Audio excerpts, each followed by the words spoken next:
7 ways to overcome depression without medication. Many psychological interventions can help promote improved mental well-being with or without antidepressants. To overcome depression, it helps to know the facts.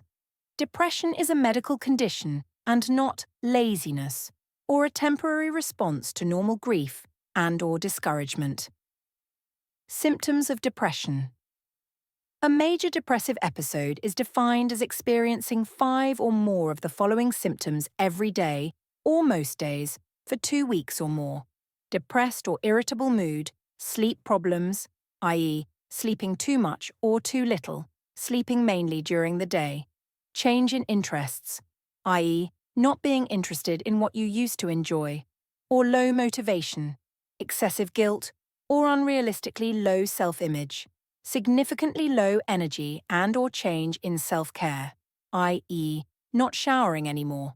Significantly worse concentration, i.e., sharp decline in grades or performance.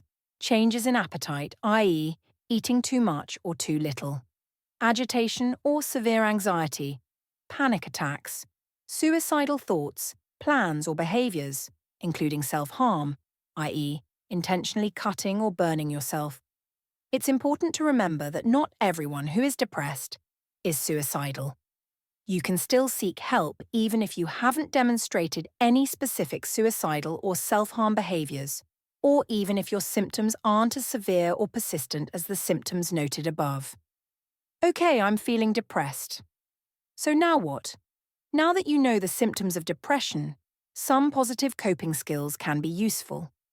All of the following techniques are supported by scientific research and medication prescribers, like psychiatrists, and these skills are frequently recommended as important parts of treatment even for patients who continue to take antidepressant medications. Warning: do not suddenly go off your prescribed antidepressant medications without first talking to your medical provider. Discuss any questions or concerns about the side effects of your medications with your provider. Practice these coping skills.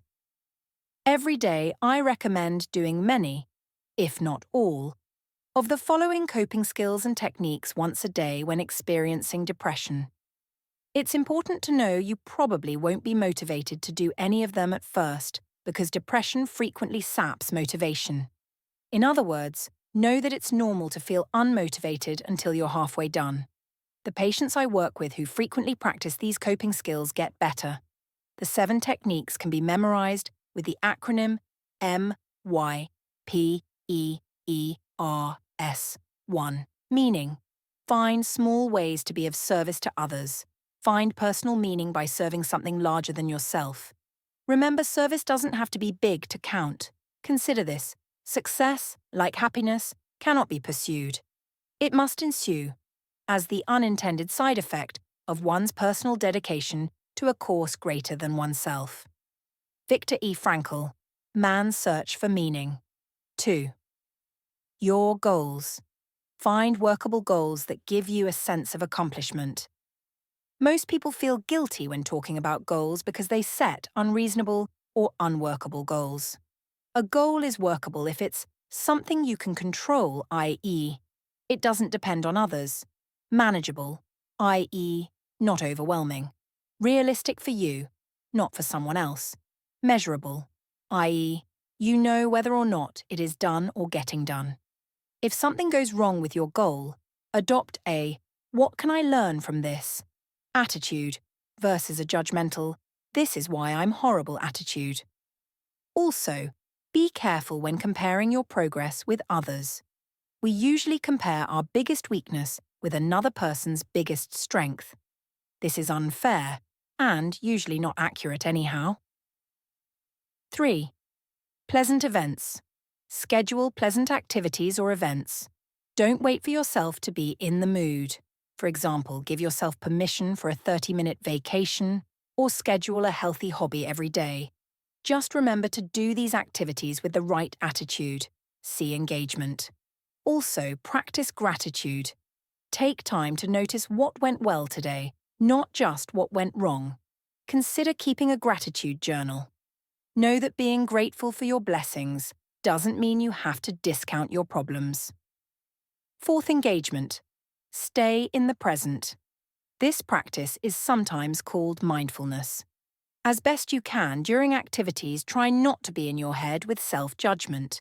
You may not be able to turn off the self-judgment, but you can notice it and bring yourself gently back to the present. Research shows that people with higher self-compassion also have higher self-worth or self-confidence.